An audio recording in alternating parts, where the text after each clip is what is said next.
Hello students, how are you all? I hope so you all are fine. Now kids, we completed our revision session 1, right? हमारा revision session 1 खत्म हो गया. In today revision session number 2, I am going to explain you other paper styles. हमने question number 1 और question number 2 कर लिया, right?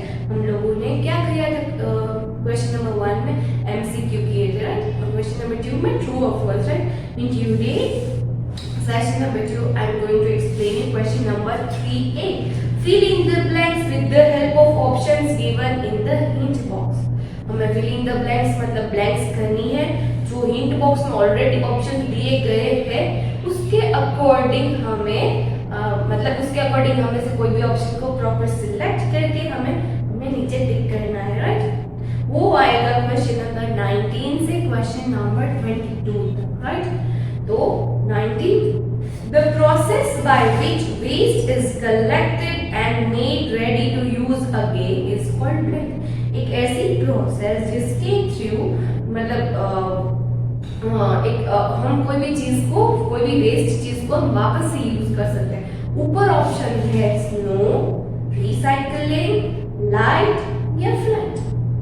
Yes, recycling में कहाँ पे रिसाइकलिंग आएगा, राइट? कोई भी वेस्ट मटेरियल को रीयूज कर सकते हैं, उसको क्या बोलेंगे? रिसाइकलिंग. तो रिसाइकलिंग डी नंबर पे है और नीचे ऑप्शन है ए बी सी डी. तो हमें कहाँ पे सिलेक्ट करना है? बी के ऊपर. किड्स, ये एक ऐसा क्वेश्चन है कि आपको ध्यान से देख के करना है. अगर गलत टिक हो जाता है तो पूरा रॉन्ग हो सकता है, right? Then after 20 the earth appears blank to us because we are very small compared to it. The earth होता है वो बहुत ही ब्लैंक होता है, राइट? तो उसमें क्या आंसर आएगा? स्नो, लाइट या फ्लैट. मतलब हम हमारी नजर से हम अर्थ को कौन सा शेप कर देते हैं? Flat, right? तो फ्लैट है डी के ऊपर. Then we are supposed to take on D. Then after 21, we get heat and blank from the sun. Sun जो हमें heat भी देता है, दूसरी कौन सी चीज देता है? यहाँ पे कौन सा ऑप्शन बचे? सी, लाइट और ए स्नो. दो बचे. स्नो तो देता नहीं है हमें सन, लाइट देता है, हीट एंड लाइट देता है, राइट? तो हमारा लाइट कहाँ पे लिखा है? सी के ऊपर लिखा है, right? And we are suppose to tick on C. तो क्या करना है कि हमें सी के ऊपर टिक कर देना है. Then after 22, in cold places, water droplets from clouds come down as ठंडी जगह water droplets की जगह क्या नीचे आता है? सिर्फ एक ही ऑप्शन बचा है और हम सबको पता है ठंडी जगह पे स्नो होता है, राइट? तो we are supposed to take on A. Clear? Now question number 3B. Same question है. Fill in the blanks with the help of options given in the hint box. Same question है. बाकी के अलग 4 blanks है, अलग chapter से के ऊपर ऑप्शंस दिए गए हैं, उसमें से नीचे में से प्रॉपर कोई भी एबीसीडी में टिक करना है. Now 23 loud and unpleasant sounds are called blank. Loud और अनप्लेजेंट साउंड जो होता है उसको क्या बोलते हैं? A spinach, B bones, C mass या डी नॉइस. यस, हम सबको पता है अनप्लेजेंट कोई भी आवाज होती है, साउंड होता है, उसको नॉइज बोलते हैं, राइट? तो नॉइज है डी पे. तो we are supposed to take on D, right? Then after 24 blank is the amount of material in an object. कोई भी ऑब्जेक्ट में हम उसका जो मटेरियल होता है उसको क्या बोलते हैं? A spinach, B bones, C mass. Yes, उसको मास बोलते हैं, राइट? तो मास जो है वो सी पे है. तो 24 पे हमें क्या टिक करना है? सी पे टिक करना है, right? Then after 25 muscles are attached to the. Muscles जो होते हैं वो किससे अटैच होते हैं? ए स्पिनच या बी बॉन्स. यस, मसल्स जो होते हैं वो बॉन्स से अटैच होते हैं, राइट? जो बॉन्स है वो बी पे लिखा है, तो क्या करना है? हमें बी पे टिक करना है, right? Then after 26 Blank is an example of a plant whose leaves are eaten. एक ऐसे प्लांट के एग्जाम्पल लिखना है जिसके लीव्स हम एज अ फूड मतलब खाने के लिए खाते हैं. तो क्या आएगा? स्पिनच. एक ही बचा है तो स्पिनच जो है वो ए पे लिखा है, right? Then we are supposed to take on A. Done. Now let's begin question number 4A. Match the column and select the appropriate correct option which makes the appropriate pairs. एक proper way में हमें एक अच्छी तरह से match करना है, mind में रखना है, बिकॉज ये हम स्कूल में एग्जाम नहीं दे रहे तो हम इजीली जो आंसर है उसके सामने स्केलिंग करते हैं, राइट। ऑनलाइन है, एक मतलब A B C D 4 options होंगे, अगर कुछ भी गलत किया तो पूरे के पूरे 3 मार्क्स चले जाएंगे, राइट। तो here is given column A and column B. Column A में नंबर 27 पे बुलबुल, नंबर 28 पे बॉन्स एंड 29 पे 1 मीटर। कॉलम बी में ए है 100 सेंटीमीटर, बी है 206 और सी पे कप शेप्ड नेस्ट, राइट। तो बुलबुल के सामने क्या आएगा किड्स? बुलबुल के सामने आएगा कप शेप्ड नेस्ट, राइट। उसकी कौन सा शेप होता है? कप शेप होता है। तो 27 में आएगा सी। Then after 28 bones. There are how many bones in our body? There are 206 bones are there in our body, right? Now आएगा 28 के सामने B आएगा, right? Then after last one 29 1 meter. 1 meter is equals to 100 centimeter, right? तो क्या आएगा? 27 में C, 28 पे B और 29 पे A. तो क्या आएगा? C B A, right. तो वो वहां पे कौन सा ऑप्शन दिया गया है किड्स? आएगा C B A। कहाँ पे है? वो A B C D में से C नंबर पे है, राइट। तो हमें C के ऊपर टिक कर देना है, तो वही हमारा करेक्ट आंसर होगा। इसमें कुछ आड़ा टेढ़ा हुआ किड्स तो तीनों के तीनों रॉन्ग हो जाएंगे। तो whenever you are attempting these questions, please be careful, okay? Now question number 4B. Match the column and select the correct option which makes the appropriate pairs.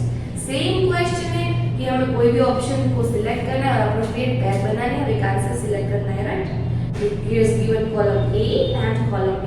30 में है पपैया, 31 में है कैंडल्स, 32 में है मॉनसून। और कॉलम B में है, A में है clouds brings us rain, B में है मैनी सीड्स और C में है ल्यूमिनस ऑब्जेक्ट्स, राइट। तो किड्स पपैया के सामने क्या है? यस, पपैया में बहुत सारे सीड्स होते हैं, राइट। तो we are suppose to match 30 with B, मतलब 30 के सामने कौन सा आंसर आएगा? B आएगा।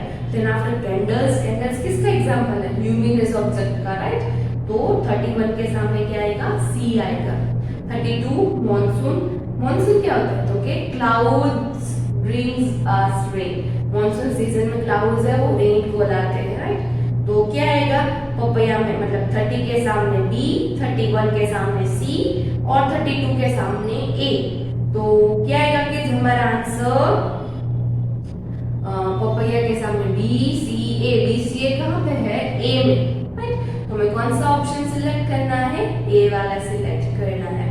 Then after question number 5, read the sentences, read the questions carefully and select the appropriate answer from the given options. किस यहाँ पे मैंने कोई क्वेश्चन पूछे, उसके 4 ऑप्शंस भी दिए गए, उसमें से आपको कोई भी प्रॉपर ऑप्शन सिलेक्ट करना है, राइट। तो number 33, the process of making the air, water, soil and so on dirty, मतलब एक ऐसी प्रोसेस होती है तो एयर वाटर सोइल को डर्टी करते हैं, तो उसको कौन सी प्रोसेस बोलते हैं? A dysentery, B pollution, C sick या D garbage। यस, ये सारी चीजों को गंदा कौन करता है? पॉल्यूशन करता है। तो we are supposed to tick on C pollution. 9 number 34, the action of an object moving in a circle around a central fixed point, तो उसको क्या बोलते हैं? Rotation, B axis, C huge या डी रिवॉल्यूशन। एक ऐसा एक्शन के जो अपनी ही फिक्स्ड प्लेस पर वो घूमता रहता है, तो उसको क्या बोलते हैं? rotation, right? We are supposed to tick on A. Now 35, उसमें है a group of stars that forms shape। जो बहुत सारे स्टार्स जो होते हैं वो एक ग्रुप को फॉर्म करते हैं, राइट। तो उसको क्या बोलते हैं किड्स? ऑर्बिट, सैटेलाइट, कॉन्स्टिलेशन या इनमें से कुछ भी। यस, उसको क्या बोलेंगे हम लोग? कॉन्स्टिलेशन बोलेंगे। क्या बोलेंगे किड्स? कॉन्स्टिलेशन। मैंने आपको एक स्टोरी भी की थी कि बहुत सालों पहले जब कोई भी निशानी नहीं होती, कि कोई भी ट्रैवल करके एक जगह पे दूसरी जगह पे जाता है, तो वो ऊपर स्काई में कॉन्स्टेलेशन की निशानी रख देता है, राइट? तो उसके अकॉर्डिंग वो अपनी जगह पे वापस आ सकता है। Then after 26, a fixed quantity that is used as a standard measurement. एक ऐसी फिक्स्ड क्वांटिटी होती है जो स्टैंडर्ड मेजरमेंट के लिए हम यूज करते हैं, right? A mass, B meter, C volume या D unit. Yes, unit is a standard measurement. एक वो standard measurement है, मतलब all over the world we are using the same, right? तो उसको हम क्या बोलेंगे? Unit. तो we are supposed to take on D. Now last one, question number 6. Read the following questions carefully and select the appropriate answer from the given options. यहाँ पे आपको short question answer है ना आपके पास आपकी बुक में CW, उनमें से मैंने क्वेश्चंस निकाले हैं और आपको ऑप्शन में भी 4 ऑप्शंस दिए गए हैं। उनमें से आपको कोई भी एक अच्छा वाला मतलब करेक्ट वाला सिलेक्ट करना है। चलो 37. Where does a woodpecker make its nest? मतलब woodpecker जो है वो कहाँ पे अपना नेस्ट बनाता है? A on a branch, branch के ऊपर, B on a tree, C on a window या D none of these. किसमें से kids? Yes, वो branches के ऊपर अपना नेस्ट बनाता है, right? So we are supposed to take on A. Now 38. What is the function of flowers? Flowers का function क्या है? A. Help the plant growth, plant के growth को help करता है. B. Help the plant reproduce, plant को reproduce करने में help करता है. C. Help the plant give nutrients, plants को nutrients देने में provide करता है. या D. None of this. Yes, तो our answer है help the plant to reproduce, कि plants को reproduce करने में हमारी help करता है. तो क्या आएगा? B आएगा, right? तो we are supposed to take on B. Now 39. What is the function of the excretory system? Excretory system का कौन सा function आएगा kids? Excretory system क्या काम करता है? A. To remove nutrients, वो हमारे बॉडी में nutrients को remove करना काम करता है. B. To remove carbon dioxide, कि carbon dioxide को निकालता है. C. To remove waste from the body, हमारी बॉडी में से वेस्ट को बाहर थ्रो करने में हेल्प करता है. या नन ऑफ दिस, मतलब इनमें से कुछ भी नहीं. यस, एक्सक्रीटरी सिस्टम का काम होता है हमारी बॉडी में से कोई भी वेस्ट होता है उसको रिमूव करना, राइट? तो वो कौन सा ऑप्शन में है? सी में है. तो we are supposed to take on C, right? Now last one 40. What is time? Time क्या है? टाइम का क्या काम होता है? A. To measure interval between two events, कोई भी 2 इवेंट्स होते हैं उसको हम मेजर कर सकते हैं, right? Then after B. To measure how long something is, कोई भी चीज कितनी लंबी है उसको मेजर कर सकते हैं. C. How to measure unit, unit को कैसे मेजर करें. और डी. नन ऑफ दिस, मतलब इनमें से कुछ भी नहीं. यस, हम टाइम को क्या करते हैं, कोई भी 2 इवेंट्स होती है उसके बीच में हम उसको मेजरमेंट कर सकते हैं, राइट? तो क्या आएगा? कोई भी 2 इवेंट्स होती है, जैसे कि रिसेस कब होने वाली है, तो आफ्टर 2 लेक्चर्स, फिर 2 लेक्चर्स के बाद. It's a kind of 2 events. हम बोलते हैं कि दीदी के मैरिज कब है, तो कि 10 डेज बाद, यहाँ पे इतने टाइम पे, राइट? तो कोई भी टाइम मतलब कोई भी 2 इवेंट होती है उसके बीच का जो मेजरमेंट होता है उसको क्या बोलेंगे? टाइम बोलते हैं. Done kids? So here I explain you revision of objective. यहाँ पे मैंने आपको कौन सा रिवीजन एक्सप्लेन किया? ऑब्जेक्टिव का रिवीजन एक्सप्लेन किया.